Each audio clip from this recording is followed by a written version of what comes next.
يخشى فأتبعهم فرعون بجنوده فغشيهم من اليم ما غشيهم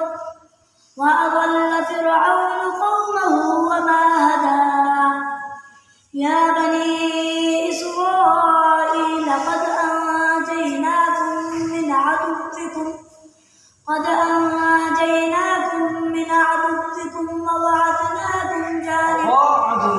وواعدناكم جانب الطور الأيمن ونزلنا عليكم المن والسلوى